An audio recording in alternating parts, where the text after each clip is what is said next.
আজ 5 জুন। প্রতি বছর 5 জুন সারা বিশ্বে বিশ্ব পরিবেশ দিবস হিসেবে পালিত হয়।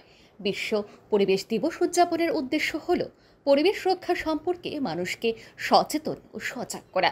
কারণ প্রকৃতি ছাড়া মানুষের জীবন সম্ভব নয়।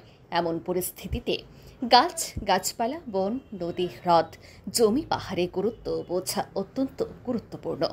1972 সালে ইউনাইটেড নেশনসের সাধারণ পরিষদ আয়োজিত বিশ্ব পরিবেশ সম্মেলনে আলোচনার পর এই দিবসটি উদযাপনের সিদ্ধান্ত নেওয়া হয়। প্রতি বছরে বিশ্ব পরিবেশ দিবসের প্রতিপাদ্য হল প্লাস্টিক দূষণের অবসান। এই থিমকে সামনে রেখে বৃহস্পতিবার বিশ্বব্যাপী এই আন্তর্জাতিক পরিবেশ দিবস পালিত হচ্ছে।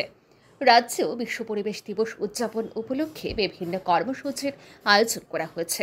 বৃহস্পতিবার সকালে রাজ্য দূষণ নিয়ন্ত্রণ পর্ষদ এবং বিজ্ঞান ও প্রযুক্তি দপ্তরের উদ্যোগে রাজধানী আগরতলায় এক র্যালির আয়োজন করা হয়। এই র্যালিতে উপস্থিত ছিলেন রাজ্যের বন, পরিবেশ, বিজ্ঞান ও প্রযুক্তি দপ্তরের মন্ত্রী অনিমেষ দেববর্মা। র্যালির উদ্বোধন করে মন্ত্রী বলেন, জীবনকে বাঁচিয়ে রাখতে হলে বন ও জঙ্গলের একান্ত প্রয়োজন।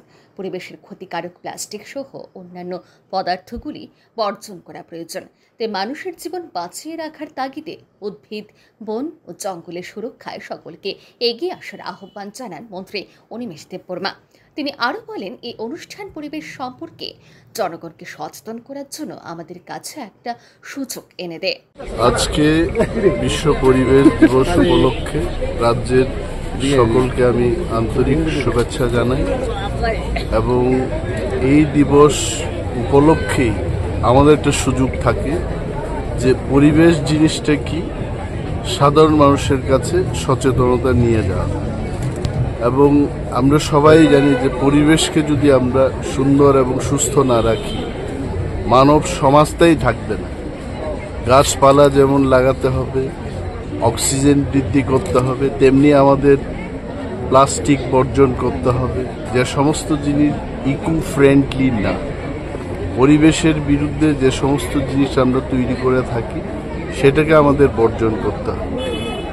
ত্রিপুরাকে যদি আমরা সুস্থ রাখতে চাই, জঙ্গলকে রক্ষা করতে হবে, বনকে রক্ষা করতে হবে।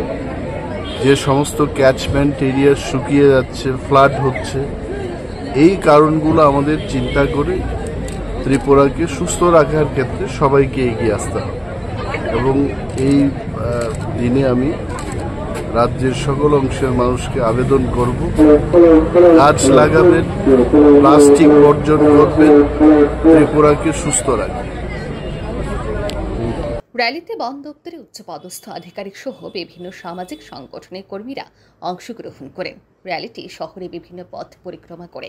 এই র্যালি থেকে পরিবেশ সুরক্ষায় সকলকে এগিয়ে আসার আহ্বান জানানো হয়। Bureau report, RE news.